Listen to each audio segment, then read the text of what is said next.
adalah aktivitas yang tak bisa dipisahkan dari kehidupan sehari-hari. Entah mencuci pakaian, perkakas, sayur, ataupun alat keperluan rumah tangga lainnya. Sebagai sebuah cara untuk membersihkan benda sehari-hari yang kita pakai, penting bagi kita untuk melakukannya dengan benar dan juga higienis. Tak hanya kotoran yang terlihat saja dalam pakaian atau perkakas yang telah kita pakai, mungkin saja menjadi sarang bakteri atau kuman-kuman yang kehadirannya tak kita sadari. Begitu banyak tips atau anjuran mencuci yang kita dengar dan telah kita praktekkan dalam kehidupan sehari-hari. Namun benarkah anjuran tersebut atau hanya mitos yang tak perlu dilakukan? Pemirsa, inilah fakta dan mitos dalam mencuci versi on the spot.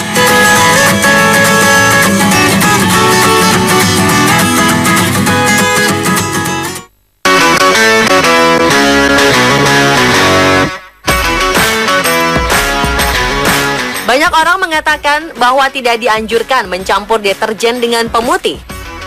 Hal ini merupakan fakta. Ini karena pemutih bersifat menggagalkan efek deterjen yang membersihkan noda. Jika Anda menggunakan pemutih pakaian, sebaiknya cuci terlebih dahulu pakaian dengan deterjen.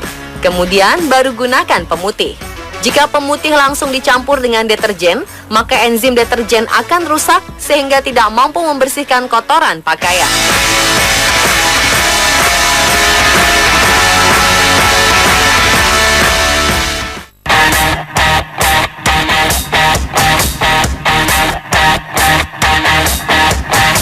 Banyak orang percaya mencuci pakaian dengan air panas bisa menghilangkan kuman.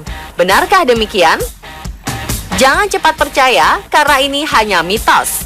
Air panas tidak sepenuhnya membunuh kuman dan bakteri.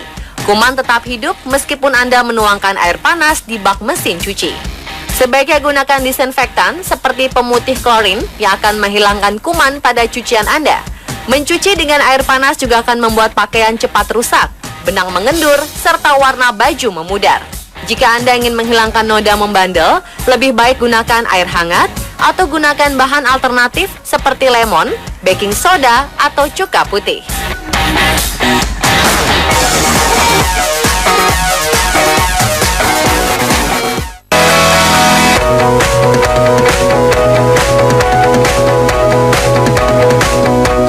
Bagi Anda yang memiliki bayi di rumah, pastilah kebersihan alat makan serta botol susu sang buah hati sangat diperhatikan. Dan untuk Anda yang tidak memiliki alat sterilizer sendiri, cara ampuh yang sering kita dengar adalah dengan merebus botol-botol tersebut dalam air mendidih. Benarkah demikian? Ternyata cara ini kurang tepat. Tindakan merebus botol susu ini bahkan bisa saja berbahaya untuk si kecil. Umumnya banyak botol susu bayi yang terbuat dari plastik jenis polikarbonat atau PC.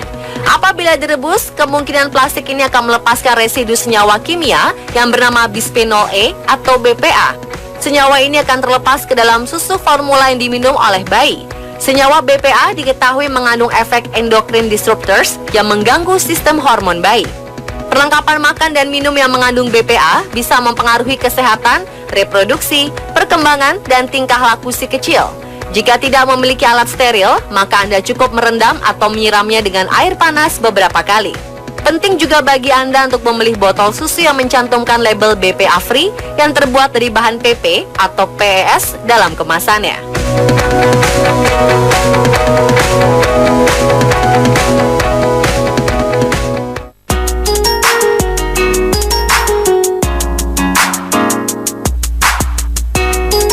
Mencuci dengan banyak deterjen, maka hasilnya akan lebih bersih.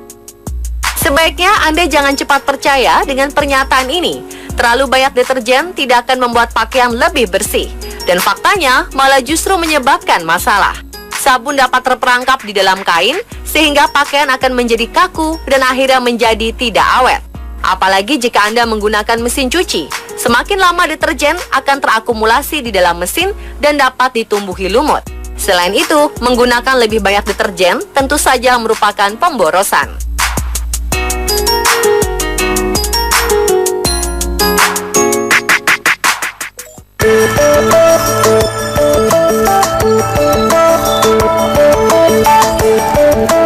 Kini cairan anti kuman atau hand sanitizer kian marak digunakan sebagai sebuah alternatif untuk membersihkan tangan kita.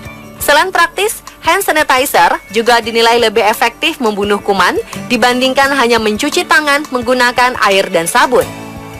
Kenyataannya, sejumlah penelitian menunjukkan bahwa mencuci tangan dengan cara biasa masih merupakan cara terbaik untuk mencegah penyebaran penyakit dan bakteri.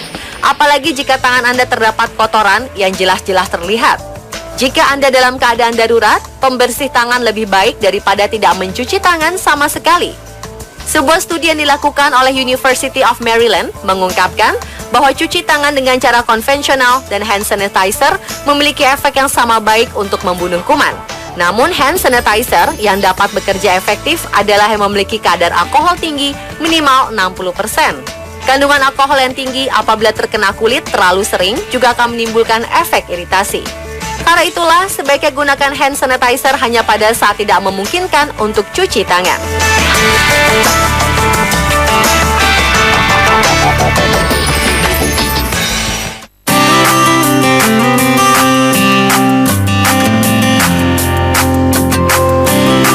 Mencuci rambut adalah hal yang hampir setiap hari kita lakukan. Namun ada sebagian orang yang percaya adanya larangan untuk keramas atau mencuci rambut bagi mereka yang tengah datang bulan.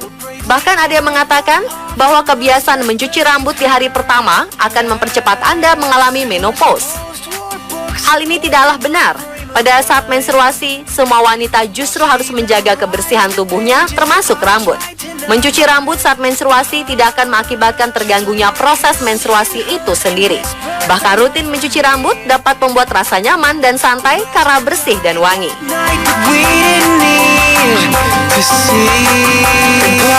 Pemirsa, itulah fakta dan mitos mencuci versi on the spot.